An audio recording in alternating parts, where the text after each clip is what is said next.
sua Bíblia aberta em 1 Reis, capítulo 19.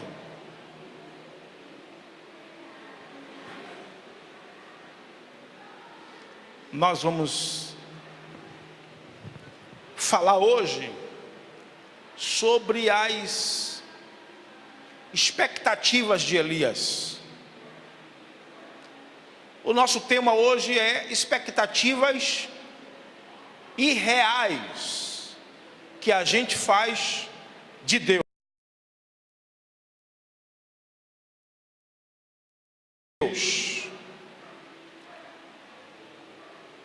Eu quero destacar algumas coisas que estão inseridas no texto do capítulo 19 de 1 Reis.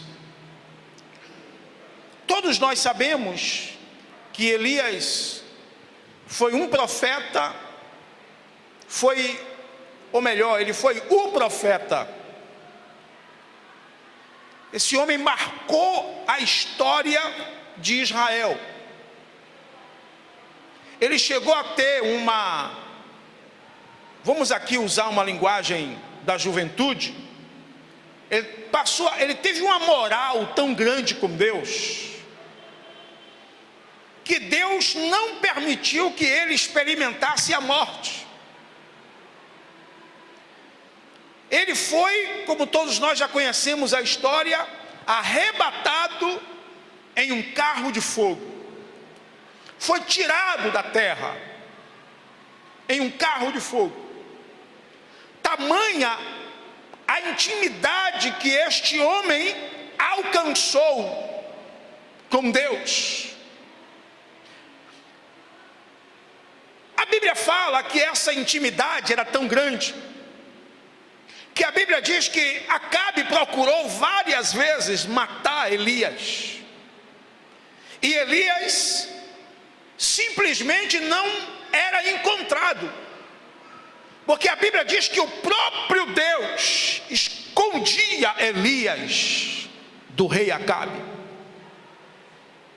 Um dia ele encontrou com um servo lá, e aí ele disse assim: olha, diga a Acabe que eu vou me encontrar com ele no monte de Deus. O moço então falou assim: olha, essa é uma tarefa muito difícil para cumprir, porque eu sei que Deus esconde você. E vá que quando eu converse com o rei, dizendo a ele que você está em tal lugar, ele venha te procurar e não te encontre, porque Deus já escondeu você. Então este era o Elias, um homem que era guardado por Deus, era protegido por Deus. E esse Elias experimentou a proteção de Deus, experimentou a provisão de Deus. Ele mesmo havia profetizado que não choveria em Israel durante 3 anos e 6 meses.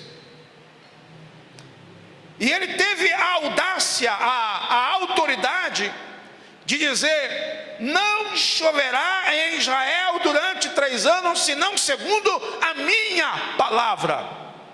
Olha que autoridade. A autoridade dele era tão grande, que quando um dia Acabe encontrou com ele, Acabe disse: por acaso és tu o perturbador de Israel? E ele responde, revestido de autoridade, ele diz: perturbador de Israel é você e a sua casa. Aleluia. Porque você deixou os mandamentos do Senhor para servir a Baal. A autoridade de Deus sobre ele. Aleluia. A autoridade de Deus sobre ele era tão grande, que um dia o rei, já no leito da morte, mandou um soldado, um capitão com mais 50 soldados, dizer para ele descer de onde ele estava, do monte dele, para ir à casa do rei, ao palácio do rei. Então os caras chegaram lá e disseram: olha, rei, ô profeta, desce que o rei te chama. homem de Deus, desce que o rei te chama. E ele responde: se sou homem de Deus, desça fogo do céu e consuma você e os seus 50. E a Bíblia diz que desceu fogo do céu, matou aquele capitão e os 50 que estavam com ele. Esta era a autoridade que estava sobre este homem. Era uma autoridade incomum. Aleluia.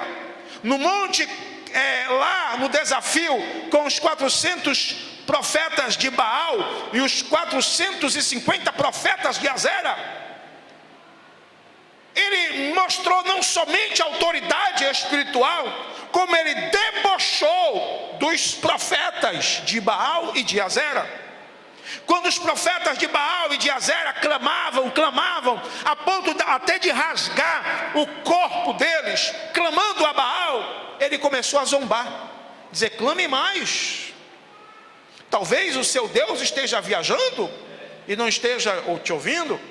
Talvez ele esteja ocupado com algum negócio e não está te ouvindo. Imagine, irmão, olha a autoridade desse crente.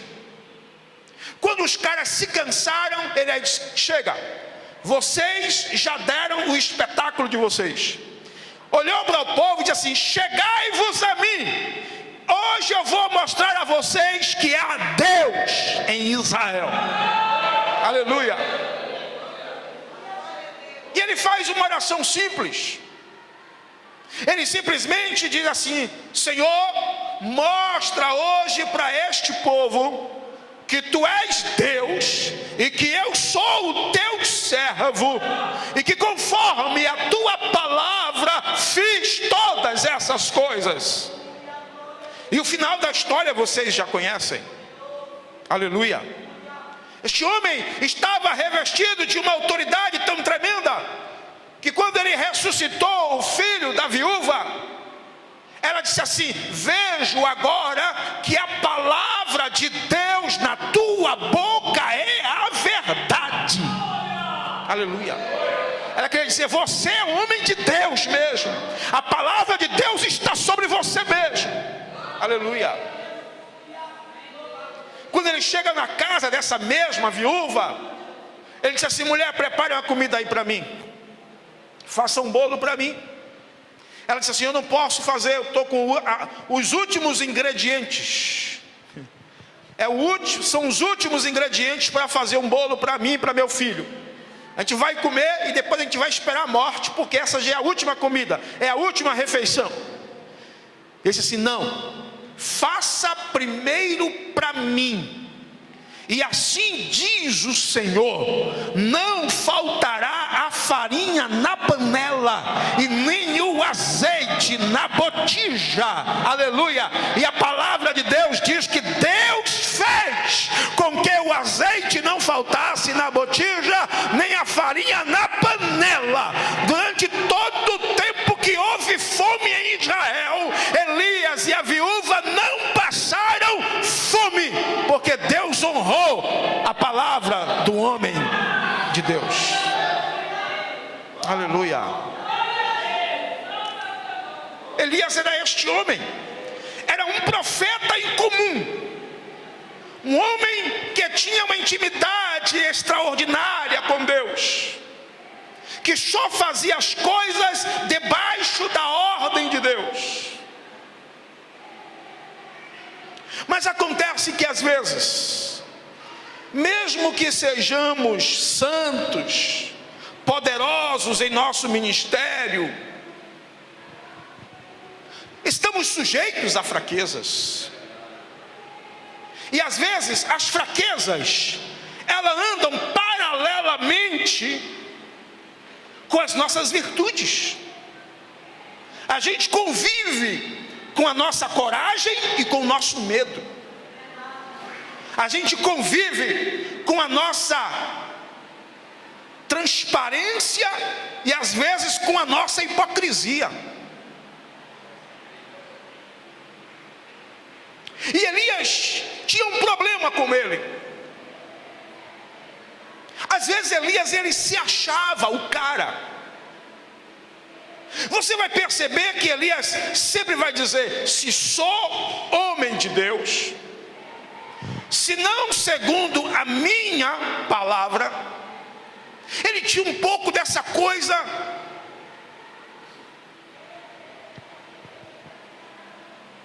E quando a rainha, a mulher do rei Acabe, o ameaça, nós não sabemos por que motivo, porque ele tinha sido tão audacioso diante de 850 profetas, tinha sido tão audacioso diante do rei de Israel, um homem cheio de ousadia, de autoridade. Agora, diante da ameaça de Jezabel, ele se sente fraco. Agora eu quero que você perceba uma coisa aqui. Quem estava por trás de Jezabel não era o rei. Aliás, o rei era um fantoche nas mãos de Jezabel.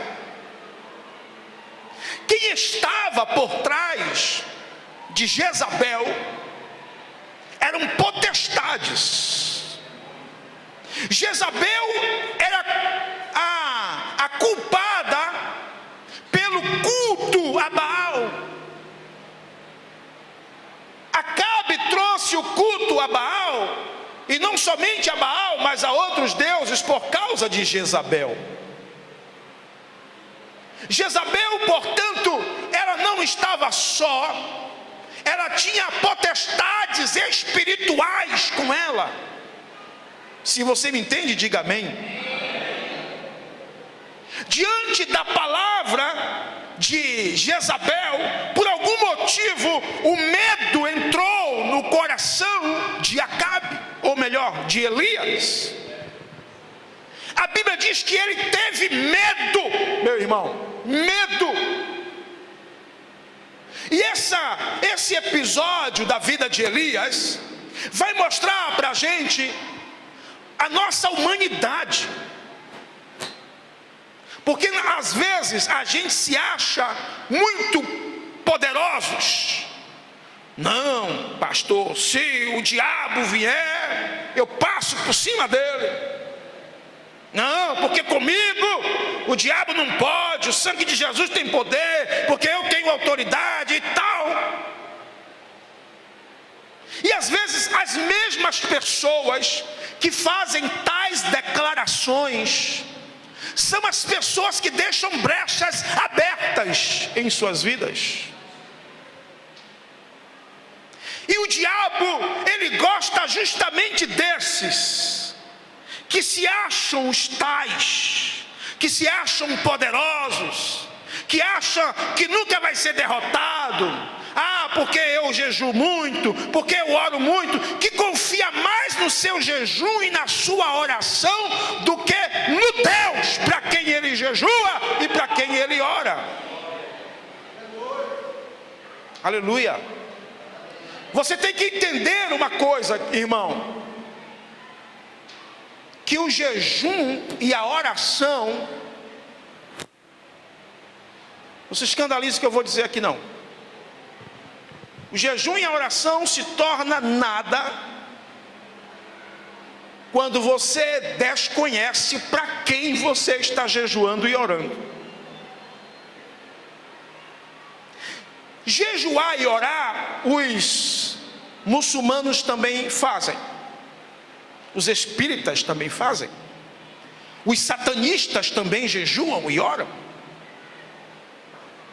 O segredo da nossa vitória não está no ato de jejuar e no ato de orar. O segredo da nossa vitória está em quem, para quem a gente ora e para quem a gente jejua. Aleluia. Você não pode querer tornar o ato de jejuar e de orar mais importante do que aquele para quem você está orando e jejuando. Então não se orgulhe da sua oração, não se orgulhe do seu jejum, se fortaleça no Deus para quem você jejua, no Deus para quem você ora. Aleluia.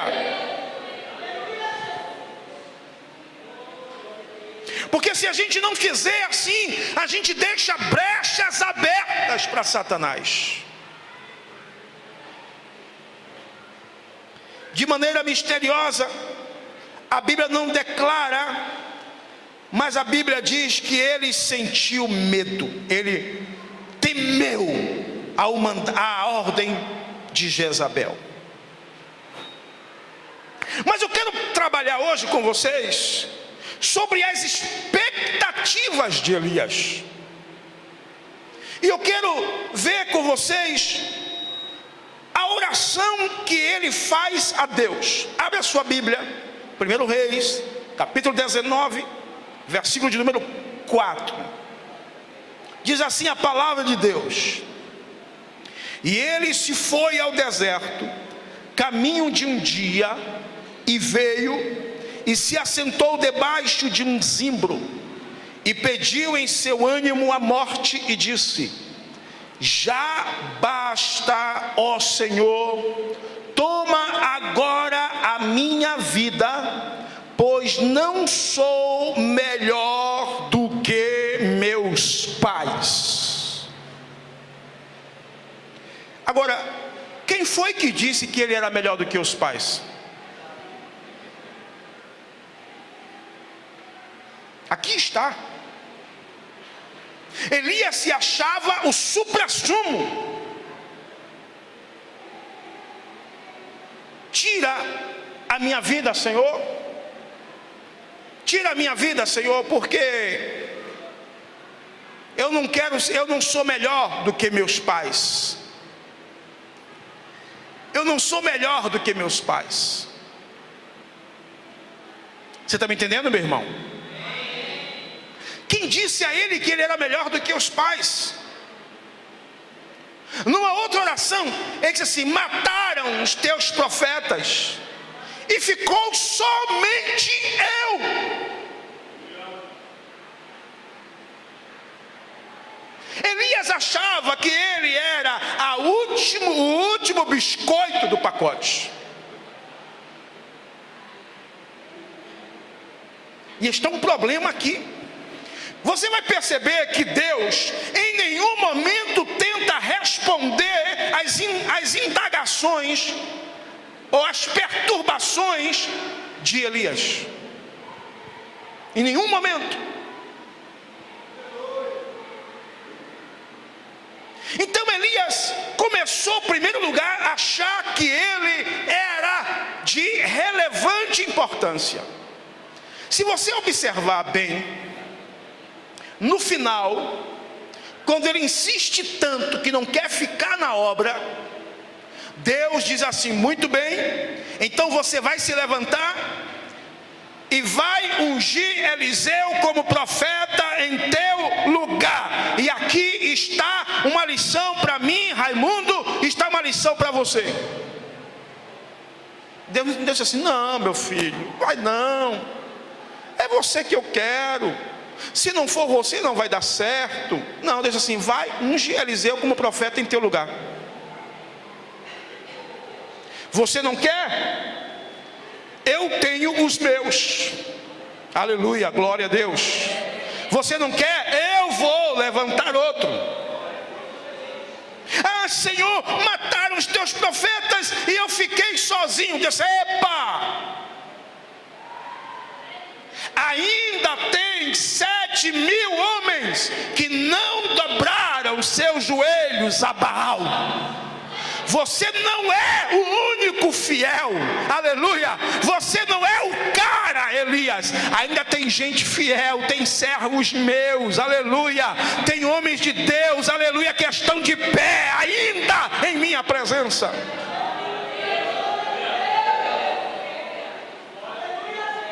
Às vezes a gente cria uma expectativa diante de Deus, achando que a gente é o cara ou a mulher. Tá, pastor, aqui ninguém faz, pastor, sou eu. Esse negócio aqui sou eu. Aquele negócio que Deus colocou nas minhas mãos, pastor, então só eu, que eu já vi muito esse discurso. Sou eu, pastor, que Deus colocou nas minhas mãos. Cuidado com isso. Cuidado com isso.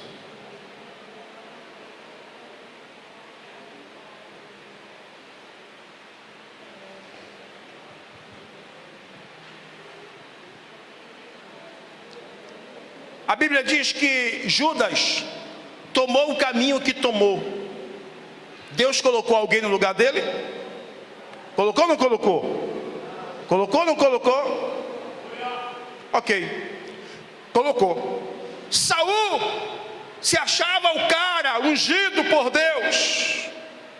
Ele se achava tanto o cara, o imprescindível, o insubstituível, o cara que um dia lá tá para ir para uma guerra e tinha um costume de, antes de sair a guerra, fazer um sacrifício a Deus, e o sacrifício era feito pelo sacerdote, pelo profeta.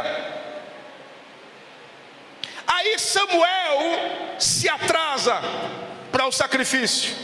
Aí Elias, Saul, se achando o bambambam, vai lá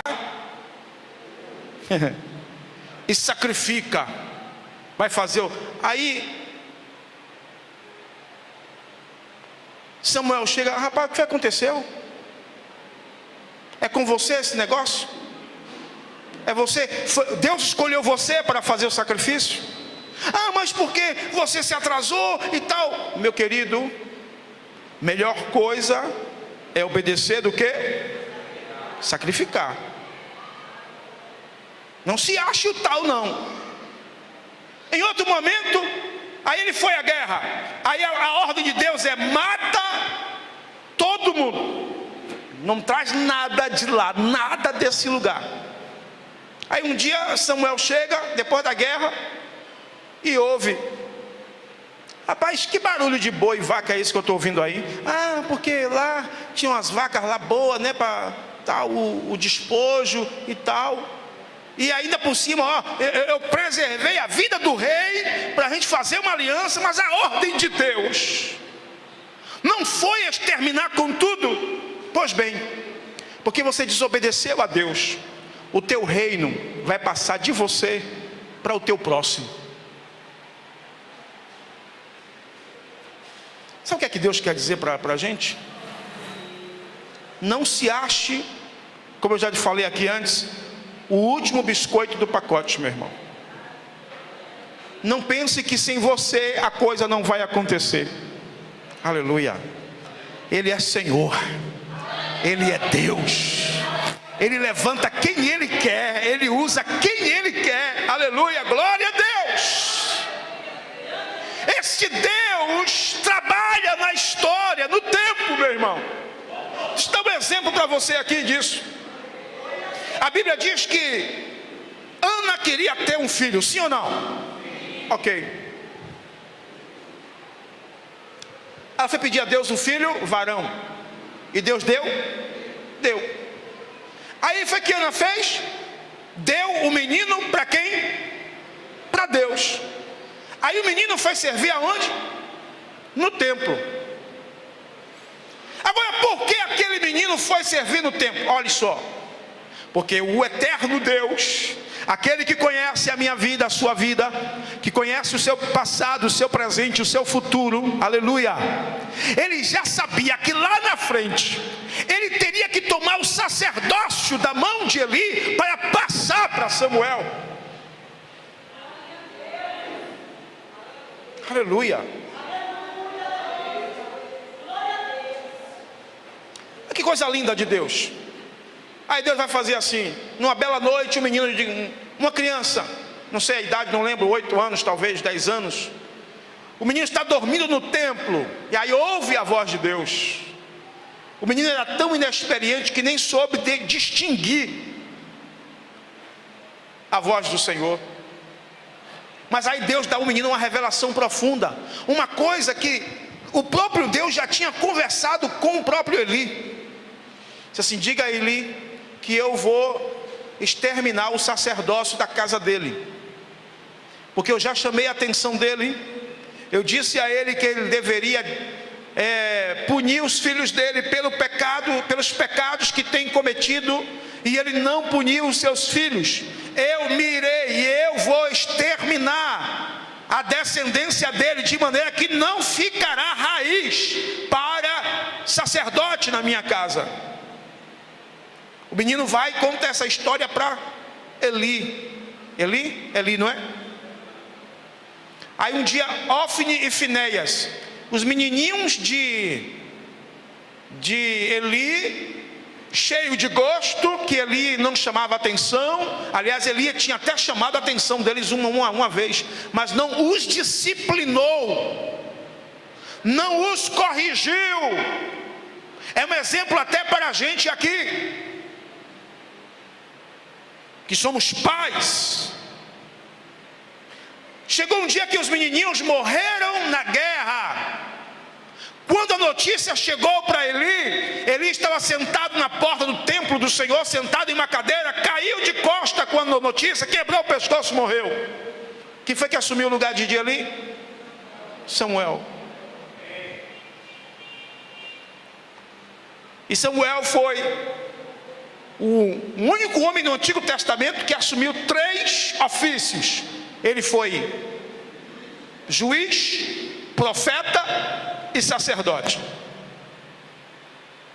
Se você pensa que você é o cara, ou é a mulher, é a bambambam, é o bambambam, saiba que Deus é poderoso para levantar alguém igual ou melhor do que você, para fazer aquilo que Ele quer fazer, porque Ele é Senhor, Ele é Deus. Aleluia.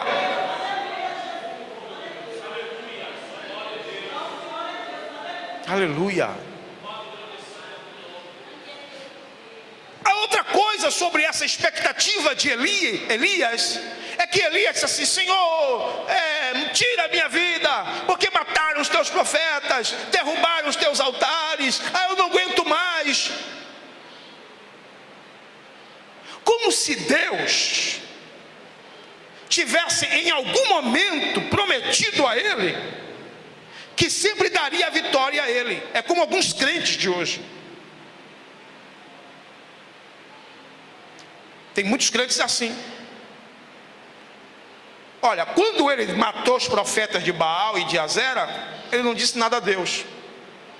Quando ele orou e o filho da viúva, ele não foi choramingar diante de Deus.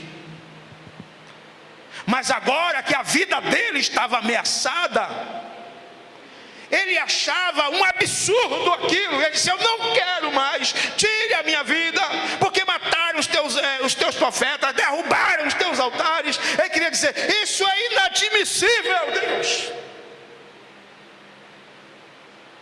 E às vezes a gente acha às vezes que porque Deus usa a gente, porque Deus nos levanta, porque Deus nos entrega algo dele em nossas mãos, a gente acha que Deus vai ficar sempre com uma bandejinha atrás da gente, segurando sempre o pezinho da gente. Não pisará, como é que ele diz lá o Salmo 91? Como é que diz o Salmo 91? Para que não tropeces com o teu pé em pedra. 1000 cairão ao teu lado, 10.000 à tua direita, mas tu não serás atingido. E a gente começa a achar que isso vai se cumprir o tempo todo em nossa vida, quando a nossa vida muitas vezes são marcadas também por derrotas, por momentos de amarguras, por momentos de perseguição, por momentos de dúvidas, momentos que a gente acha que Deus não é Deus. Sabia disso, né?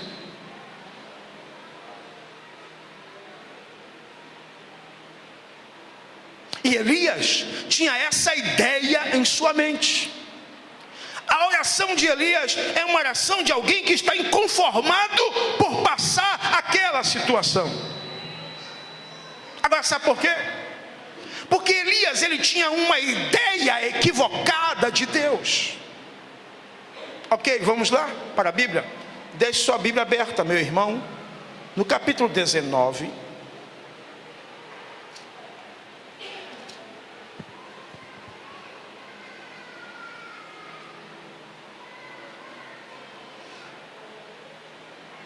Versículo 11, diz assim: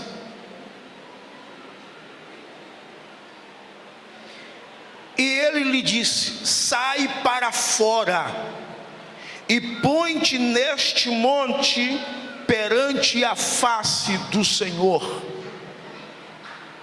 E eis que passava o Senhor, como também um grande e forte vento, que fendia os montes e quebrava as penhas diante da face do Senhor. Porém o Senhor não estava no vento. E depois do vento um terremoto, também o Senhor não estava no... E depois do terremoto um fogo, porém também o Senhor não estava no... E depois do fogo uma voz mansa e delicada. Aleluia.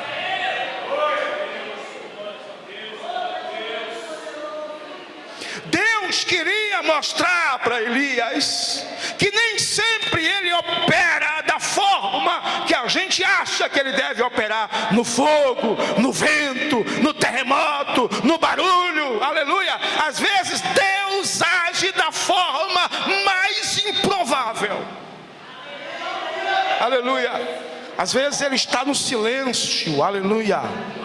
Às vezes ele está naquele momento em que você diz que ele não está ouvindo a sua oração. Às vezes ele age naquele momento que parece que o céu é de bronze, aleluia, mas ele está lá, aleluia. Ele está falando com você, ele está dizendo que está com você, ele está dizendo que ele é Deus, que ele é Senhor, que ele vai abrir a porta, que ele vai operar.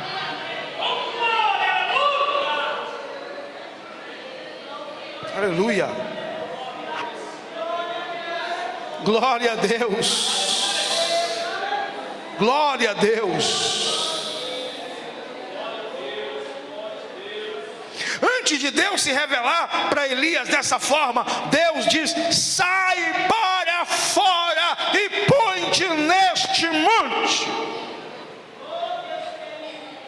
Pare de ficar fazendo expectativas de coisas que Deus não disse para você que Ele ia fazer. Eu tenho visto na igreja muito isso. Irmãos com profecias na mente de que Deus falou e quando Deus não falou.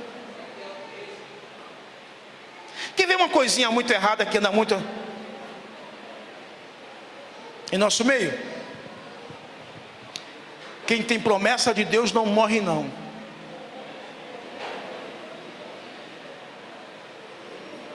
Essa é uma das coisas que o diabo tem colocado na mente de muitos crentes. Quem tem promessa de Deus morre sim. Mas deixa eu revelar uma coisa para vocês aqui. De onde vem essa ideia de quem tem promessa de Deus não morre? Não é bíblico. Eu vou lhe mostrar para você de onde vem. Vem da ideia de uma teologia falsa, em que as pessoas acreditam que as promessas de Deus, elas se redundam em coisas que Deus pode realizar para mim, para atender às minhas ansiedades, os meus anseios, os meus sonhos. Então assim, Deus prometeu que eu vou casar, então eu não vou morrer. Deus prometeu que vai salvar a minha família, então eu não vou morrer. Quem disse que para Deus salvar a sua família precisa que você fique vivendo? Você morre e Deus salva a sua família, vá com Deus.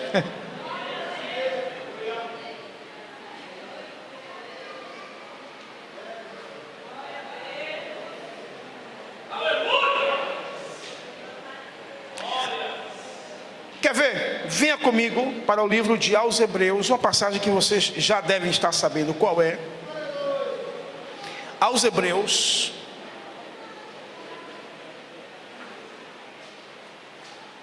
capítulo 11,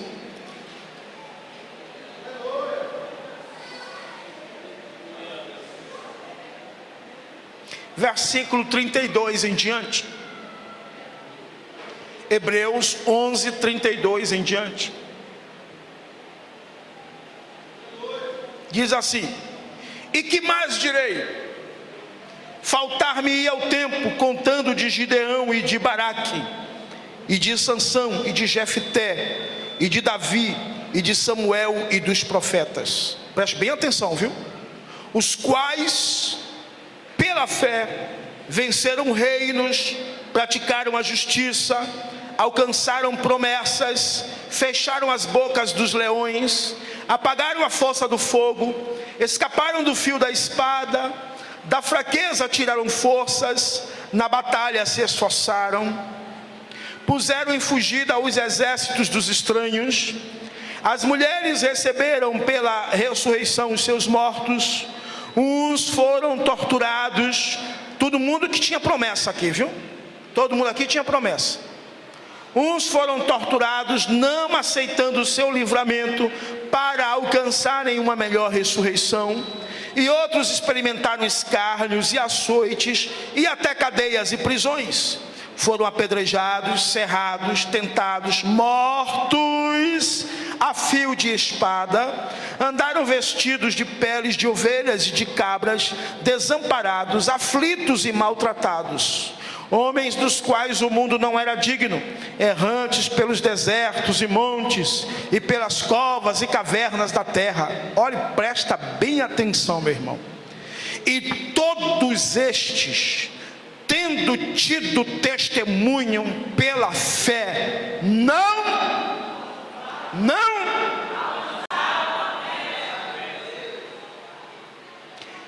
provendo Deus alguma coisa melhor a nosso respeito, para que eles sem nós não fossem o quê? Todos estes morreram sem alcançar as promessas.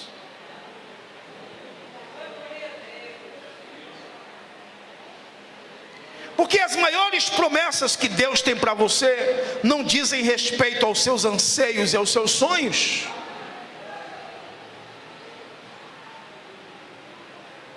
Irmão, eu quero viver os sonhos de Deus. Pare com isso, meu irmão. Aí apelam para José. Não, porque José viveu os sonhos de Deus. Não. Os sonhos de Deus para José não eram os sonhos que essa geração está querendo. Não tinha nada a ver com o bem-estar de José. Não tinha nada a ver com o ego de José. O sonho de Deus em relação a José era para preservar a sua nação de Israel. Não tinha a ver com a posição de José, porque José foi colocado governador do Egito. Deus também vai me exaltar, porque os sonhos de Deus para mim é grande e tal. Vai, meu irmão, vai cair do cavalo. Porque quando Deus começou a dar sonhos para José, você sabe o preço que José pagou, meu irmão? Hein? Traído pelos irmãos, jogado dentro de uma cova, vendido como escravo, vivendo como escravo em uma nação bem distante da sua família. Depois que ele alcança um certo respeito na casa de Potifar, ele é traído novamente, é caluniado, é jogado dentro da prisão, humilhado. Ah, você quer viver os sonhos de Deus, mas quer passar por isso?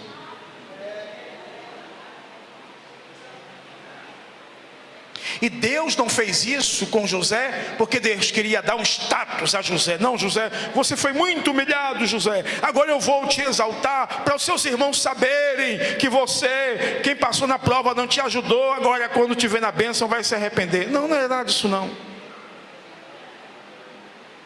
Quando os irmãos de José foram pedir perdão a José, José disse assim: eu não tenho mágoa de vocês não.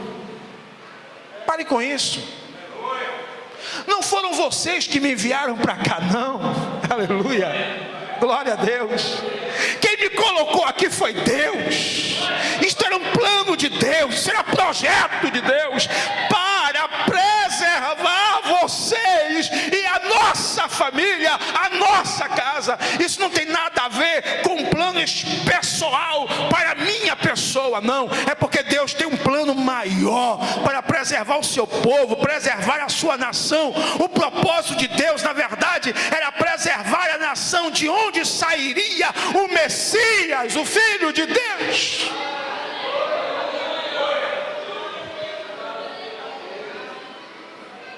Então pare de fazer expectativas irreais diante de Deus. Elias fez. E as nossas expectativas diante de Deus, elas têm que ser à luz da palavra de Deus para nós. Aleluia, glória a Deus.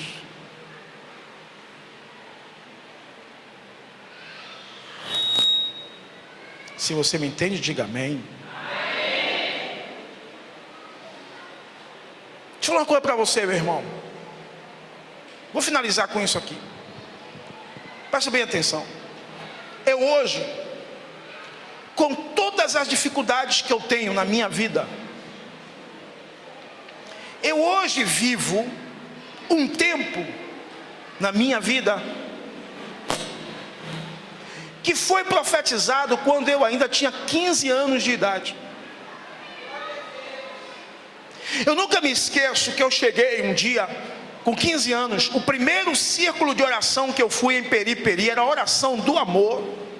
A irmã Zilda Genebra, ainda vive, graças a Deus, estava aniversariando, e as irmãs levantaram para dar um texto, cada um levantava para dar um texto para ela. Quando eu me levantei para dar um texto para ela, eu nem a conhecia direito. Depois ela passou a ser minha mãe na fé. Quando eu me levantei para ler um texto da Bíblia para dar para ela, Deus tomou aquela... Eu não sabia nem o que era profecia, nunca tinha ouvido alguém profetizar. Era novinho na fé. Então quando eu me levantei para ler um texto para ela, nunca me esquecerei aquelas palavras. O Senhor tomou ela em línguas, e ela disse assim: eis, jovem, que tenho algo a te dizer. Eis que te levantei como pastor nesta terra.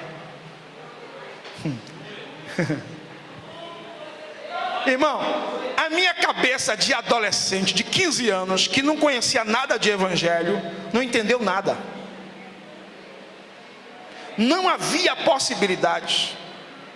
Algumas pessoas que conheceram a minha história em Periperi sabem disso. Sabe, o tempo se passou e eu não criei expectativa nenhuma em torno disso. O tempo se passou, eu estava vivendo um momento difícil da minha vida. E um dia, bateu na porta da minha casa um camarada do Rio de Janeiro. Eu não sei se eu já contei isso para você aqui. E eu estava, a minha mãe disse: Raimundinho, tem um rapaz estranho aí querendo falar com você. Aí ele se identificou e disse: olha, meu nome é fulano, sou da Marinha, o nosso navio está ancorado aqui em Salvador, sou da Assembleia de Deus no Rio de Janeiro. E eu estive aí na Assembleia de Deus procurando um rapaz chamado Raimundo, e uma irmã que tem o seu nome, irmã Raimunda, me indicou a sua casa, e eu vim aqui e quero conversar com você. Entrou, sentou na porta no sofá da nossa casa, disse assim: olha, jovem, eu não sei quem é você, não conheço a sua história, mas Deus disse que você vai ser missionário e vai pastorear ovelhas. Para mim aquilo ainda era um absurdo, pelo momento que eu estava vivendo, pelo vale que eu estava passando, eu achava aquilo um absurdo. Nós fomos depois para o campo missionário, e quando eu voltei do campo missionário, eu cheguei aqui, nós chegamos, eu e minha esposa, quebrados emocionalmente.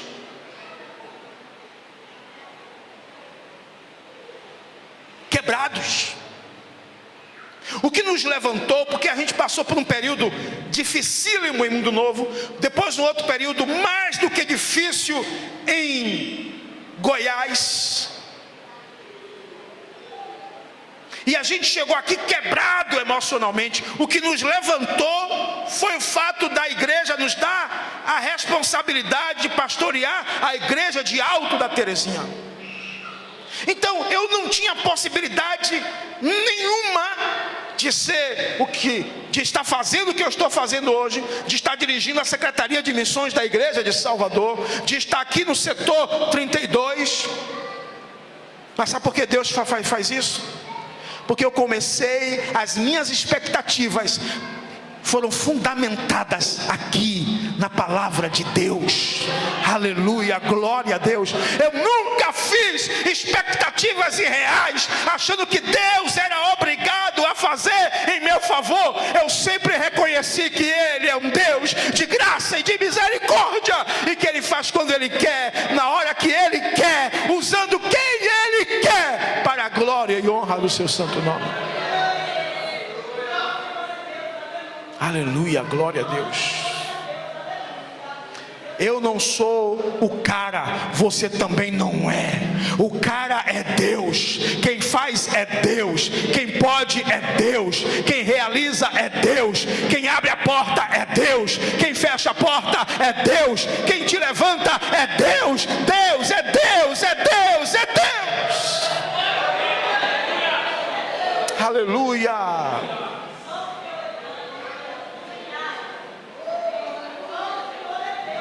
Então não fique como Elias: ah, Deus, porque mataram os teus profetas? Ah, Deus, porque eu estou sozinho? Quantas vezes vocês aí, alguns que estão me olhando aí, não dizem assim: ah, o pastor não me ajuda, as irmãs não me ajudam, ah, ninguém me ajuda. Meu irmão, minha irmã,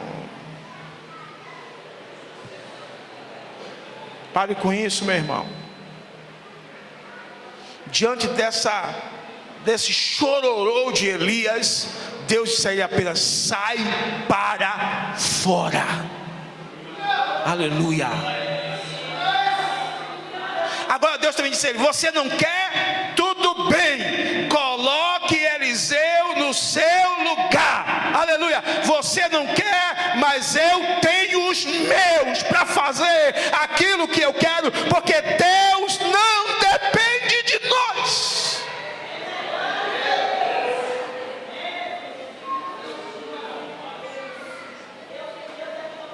Quer ver que Deus não depende de nós? Eu vou terminar com esse texto. Abra a sua Bíblia em Atos capítulo 17.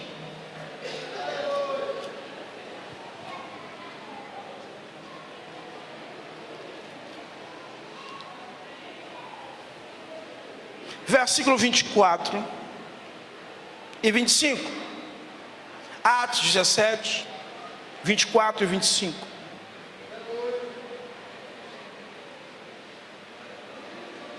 Diz assim: o Deus que fez o mundo e tudo que nele há, sendo o Senhor do céu e da terra, não habita em templos feitos por mãos de homens, nem tampouco é servido por mãos de homens, como que necessitando de alguma coisa. Aleluia. Pois Ele mesmo é quem dá a todos a vida, a respiração e todas as coisas. Aleluia. Ele não necessita de nós. Somos nós que precisamos dele. É Ele que é Senhor. Aleluia. O salmista disse que se Ele vira as costas por um instante, nos falta a respiração. Glória a Deus. Aleluia. Deixa essa palavra entrar em seu coração nesta noite, meu irmão. Aleluia. Deus é suficiente em sua vida. Ele é Senhor em sua vida. Ele é Deus em sua vida. Eu e você não somos nada, mas Ele é tudo em nós. Aleluia. Fica de pé, meu irmão, vamos orar ao Senhor.